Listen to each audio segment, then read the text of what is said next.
Chào các bạn, trở lại với video tiếp theo của Cam Fit Củ Chi. Hôm nay mình nhận được cái con Asus X555LD Mainboard review 2.0 nha các bạn. Hiện trạng của con này là máy không nguồn nha các bạn. Và mình thấy là cái máy này đang bị có hiện tượng là vô nước nha các bạn. Và nó reset một vài vị trí. Bây giờ bắt đầu mình sẽ đưa máy lên kính hiển vi nha các bạn, cho các bạn xem. Rồi, sau khi mình đưa lên kính hiển vi nha các bạn, thì các bạn thấy là 3 con điện trở ở cái vị trí này là nó đang bị reset rất là nặng nha các bạn. Rồi bây giờ bắt đầu mình sẽ tiến hành, mình sẽ vệ sinh nó.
Rồi sau khi mình xử lý xong mấy con điện trở bị reset nha các bạn, bây giờ bắt đầu mình sẽ tiến hành cắm nguồn, xem cái main có hoạt động không nha các bạn.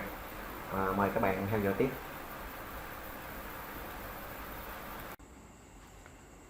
Rồi sau khi mình xử lý mấy con điện trở bị reset vô nước nha các bạn, bây giờ bắt đầu mình sẽ cắm nguồn cho các bạn xem cái đồng hồ dòng, xem là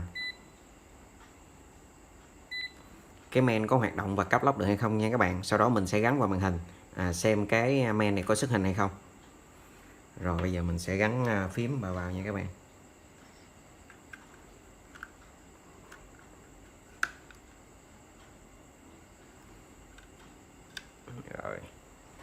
Rồi máy ăn dòng nha các bạn. Rồi máy có dòng chạy nha các bạn. Rồi phím đã cấp lốc được nha các bạn. Ok.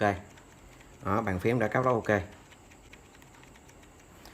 Bây giờ bắt đầu mình sẽ tiến hành gắn cái main vào trong màn hình nha các bạn.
Rồi các bạn quan sát xem là cái main có xuất hình không nha các bạn.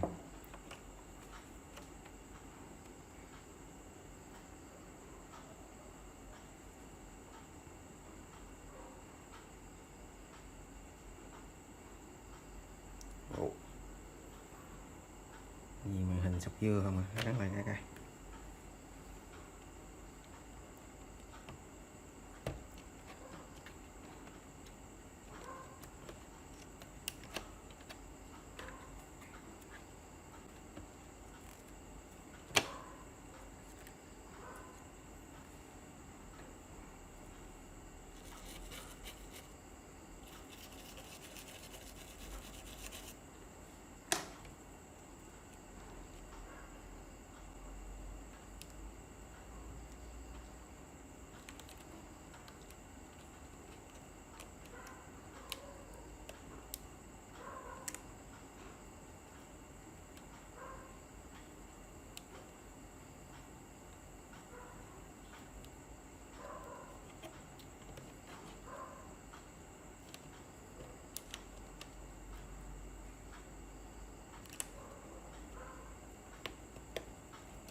Ok nha các bạn, màn hình này chắc bị lỗi rồi.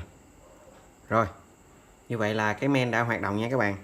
Như vậy nguyên nhân ở cái con X555LD.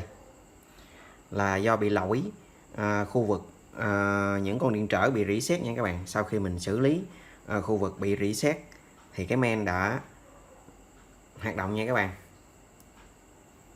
Rồi video mình xin kết thúc tại đây. Hẹn gặp lại các bạn vào video tiếp theo. Chào các bạn.